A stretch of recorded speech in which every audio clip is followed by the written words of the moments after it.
నేనుంటా నీ జతగా పార్ట్ 15. హాయ్ అండి, అందరికీ నమస్కారం. నేను మీ కృష్ణ. ఈ వీడియోని ఎవరైనా కొత్త వాళ్ళు చూస్తున్నట్లయితే ఇంతకు ముందు భాగాలను కూడా విని అప్పుడు ఈ భాగాన్ని వినండి. అప్పుడే మీకు స్టోరీ బాగా అర్థమవుతుంది. ముందుగా ఈ వీడియోని లైక్ చేసి హైప్ చేసి సపోర్ట్ చేయండి ఫ్రెండ్స్. ఇప్పుడు స్టోరీలోకి వెళ్ళిపోదాం. సంజయ్ చెప్పిన అడ్రస్కు వెళ్ళిన సహజకు అక్కడ భూమి బట్టలు సరిగ్గా లేకుండా, మెడ మీద గాయాలతో, ఒంటి మీద స్పృహ లేకుండా పడి ఉండడం కనిపించింది. రూమ్ అంతా సిగరెట్ ముక్కలు, బీర్ బాటిల్స్తో ఉన్నాయి. సంజయ్కి కాల్ చేస్తే స్విచ్ ఆఫ్ వచ్చింది. అంటే సంజయ్తో వచ్చిన ఆ ముగ్గురు తనని బలాత్కారం చేశారు అని అర్థమైంది. ఈ తప్పంతా నా వల్లే జరిగింది అని చాలాసేపు బాధపడ్డాను. కానీ ఈ విషయం ఎవరికీ తెలియకుండా బట్టలు సరిచేసి తనని ఎవరూ చూడకుండా తిరిగి మా టెంట్లోకి తీసుకువచ్చాను. ఇదే సార్ జరిగింది అని చెప్పింది సహజ. సహజ చెప్పిన మాటలకు అభిరామ్ స్పందించేలోపే సహజ చెంప మీద చెల్లుమని ఒకరు చాచి కొట్టారు. అతనెవరో కాదు, కౌశిక్. ఛీ, నువ్వు ఆడదానివేనా? ఆడది ఆడదానికి శత్రువు అన్న పదం నిజం చేశావు కదే. నా మీద నీకు ఉన్నది నిజంగా ప్రేమ కాదే, స్వార్థం. నీ వల్ల అన్యం పుణ్యం ఎరుగని అమ్మాయి జీవితాన్ని బలి చేశావు. ఆ కుటుంబం పరువు తీశావు. ఆడవాళ్ళ లైఫ్ మగవాళ్ళ వల్ల కాదే, నీలాంటి వాళ్ళ వల్లే ఎక్కువ నాశనం అయిపోయేది. నిన్ను అంటూ ఆవేశంగా సహజని చంపడానికి వెళ్తున్న కౌశిక్ని అభి, స్వప్న ఆపారు. ఆవేశపడకు కౌశిక్. సంజయ్తో పాటు తనకి సహాయం చేసినందుకు సహజకి కూడా శిక్ష పడుతుంది. అప్పటి వరకు సహజ నువ్వు ఎక్కడికి వెళ్ళకూడదు, అర్థమైందా అన్నాడు అభిరామ్. కళ్ళల్లో పశ్చాత్తాపంతో సహజ ఏమీ మాట్లాడకుండా ఉండిపోయింది. సార్, నేను ఒక ప్రేమికుడిలా కాకుండా భూమి స్నేహితుడిగా చెప్తున్నా. మీకు ఎలాంటి హెల్ప్ కావాలన్నా చేస్తాను సార్. కానీ ఆ సంజయ్ గాడు దొరకగానే నాకు ఒక్కసారి అప్పగించండి సార్, చాలు అన్నాడు Kaushik. Okay mister Kaushik, sure అన్నాడు అభిరామ్. అభిరామ్కి ఏదో తెలియని నంబర్ నుండి వాయిస్ మెసేజ్ వచ్చింది. కౌశిక్తో మాట్లాడుతూనే వాయిస్ ఆన్ చేశాడు. ఆ వాయిస్ ప్లే అయింది. అబ్బా, నీ అందం ముందు ఎంత తాగినా కిక్కే రావట్లేదు, అంత మత్తెక్కిస్తున్నావు అన్నాడు ఒకడు. ఒరేయ్, ఆ నడుం మీద మచ్చ చూడరా, ఎంత బాగుందో. ఈరోజు మన పంట పండింది మామా అన్నాడు ఇంకొకడు. చిన్నప్పటి నుండి సున్నిపిండి పాల మీగడతో స్నానం చేసింది అనుకుంటా, ఇంత తెల్లగా నాజుగ్గా ఉంది అన్నాడు ఇంకొకడు. 1, 2, 3 మొత్తం 3 ఉన్నారు. మత్తుతో ఊగుతూ అంది ఆ అమ్మాయి. అవును, 3 మేము. ఇంతకీ నీ పేరేంటి ఏంజెల్ అన్నాడు ఒకడు. ఆ అమ్మాయి నా పేరు గిరగిర తిరిగే భూమి అంది. అబ్బా, అయితే నాతో రా, స్వర్గం చూపిస్తా అన్నాడు మరొకడు.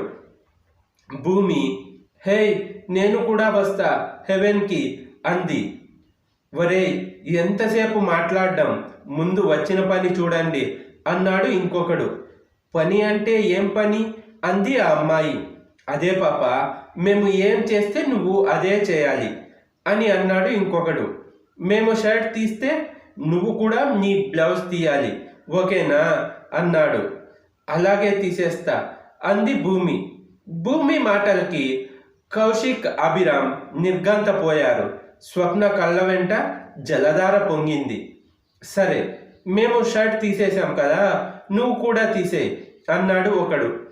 నో, నేను తీయను, ఇది చాలా బ్యాడ్, అలా చేయకూడదు అని అంది భూమి. మత్తులో కూడా మానాన్ని కాపాడుకోవడానికి ప్రయత్నిస్తుంది భూమి. వాయిస్ అక్కడి వరకే ఉంది. వెంటనే ఇంకో వాయిస్ మెసేజ్ వచ్చింది. హలో ఏసీపీ అభిరామ్ గారు, ఎక్కడి వరకు వచ్చింది సార్ నీ ఇన్వెస్టిగేషన్? నువ్వు కనుక ఈ కేసు ఇక్కడితో ఆపేయకపోతే ఈ వాయిస్ రికార్డ్ సోషల్ మీడియాలో ఉంటుంది. నా దగ్గర ఆడియో మాత్రమే కాదు, వీడియో కూడా ఉంది. ఇప్పుడు కొంతమందికే తెలిసింది, ఇక మీదట ప్రపంచం అంతా తెలుస్తుంది. పాపం భూమి తల్లిదండ్రులు గుండె పగిలి చచ్చిపోతారు అంటూ పెద్దగా నవ్వుతూ, బాగా ఆలోచించుకో mister Abhiram, time is yours అని ఉంది. అభిరామ్కి వచ్చిన వాయిస్ మెసేజ్లతో కౌశిక్ స్వప్న కూడా షాక్లో ఉంటారు. కానీ సంజయ్ పంపిన ఇంకొక వార్నింగ్ మెసేజ్ వల్ల పిడికిలి బిగించుకున్నారు. ఒక ఆడపిల్ల జీవితాన్ని నాశనం చేసిన సంజయ్ లాంటి వాళ్ళు ఈ భూమి మీద బతికే అర్హత లేదు అనుకుంటారు. వెంటనే తనకి వాయిస్ వచ్చిన నెంబర్కి కాల్ చేస్తాడు. అవుట్ ఆఫ్ సర్వీస్ అని వస్తుంది. ఆ నెంబర్ని ట్రేస్ చేయమని చెప్తాడు ఒక కానిస్టేబుల్కి. కానీ అది ఒక ప్రూఫ్లెస్ నంబర్ అని, ఓన్లీ వాయిస్ మెసేజ్ ఆధారంగా అడ్రస్ కనుక్కోవడం కష్టమని అర్థమవుతుంది. ఇడియట్, వీడు బెదిరిస్తే భయపడి వెనక్కి అడుగు వేస్తా అనుకుంటున్నాడా? నెవర్ అనుకుంటాడు అభిరామ్. సార్ ఒక్క నిమిషం అన్నాడు కౌశిక్. టెల్ మీ కౌశిక్, ఏంటి అన్నాడు అభిరామ్. సంజయ్తో పాటు ఇంకో 2 వాయిస్లు వినిపించాయి కదా అని అడిగాడు కౌశిక్. అవును, అయితే ఏంటి అన్నాడు అభిరామ్. అందులో ఒక వాయిస్ నాకు తెలుసు, అతను నాకు తెలుసు అన్నాడు కౌశిక్. అవునా, ఎవరు వాడు అని అడిగాడు ఆత్రంగా అభిరామ్. అతను సంజయ్ బావమర్ది మహేష్. అప్పుడప్పుడు కాలేజ్కి వచ్చి సంజయ్తో మాట్లాడినప్పుడు నేను విన్నాను. భూమి జీవితాన్ని నాశనం చేసిన వాళ్ళలో అతను కూడా ఒకడు అని నా అనుమానం అన్నాడు కౌశిక్. వెరీ గుడ్ కౌశిక్, నువ్వు గెస్ చేసింది కరెక్ట్ అని నేను కూడా అనుకుంటున్నాను. అయితే ఆ ముగ్గురిలో ఆ 2వ వ్యక్తి కూడా మనకి తెలిసింది అన్నమాట. ఇక మిగిలింది ఆ 3వ వ్యక్తి మాత్రమే. అన్నట్టు సహజ, నువ్వు ఆ సంజయ్తో పాటు వచ్చిన ఆ 2 గుర్తుపట్టగలవా అని అడిగాడు అభి. లేదు సార్, వాళ్ళు మొహానికి కర్చీఫ్ కట్టుకున్నారు, పైగా చీకటి, సో నేను గుర్తుపట్టలేను, నన్ను క్షమించండి అంది సహజ. ఈ నేరంలో నీకు కూడా భాగం ఉంది. ఎట్టి పరిస్థితుల్లోనూ తప్పు చేసిన వాళ్ళకి ఈ అభిరామ్ క్షమించాడు. పదండి స్వప్న, కౌశిక్ అంటూ హాస్టల్ నుండి బయటికి వచ్చారు. మహేష్ ఎమ్మెల్యే అల్లుడు అవడంతో అడ్రస్ ఈజీగానే దొరికింది. కానీ వాచ్మెన్ ఎవరిని ఇంట్లోకి వెళ్ళనివ్వకుండా అడ్డుకొన్నాడు. మా సార్ని అడగకుండా ఎవరూ లోపలికి వెళ్ళకూడదు అన్నాడు వాచ్మెన్. అభి అవేం వినిపించుకోకుండా లోపలికి దూసుకెళ్ళిపోయాడు. ఇంట్లోకి వెళ్ళి చెక్ చేసేసరికి మహేష్ వాళ్ళకి ఎక్కడా కనిపించలేదు. వాడికి విషయం తెలిసి ఎస్కేప్ అయ్యి ఉంటాడు అని కోపంగా పవర్ వాచ్ పగలగొట్టాడు.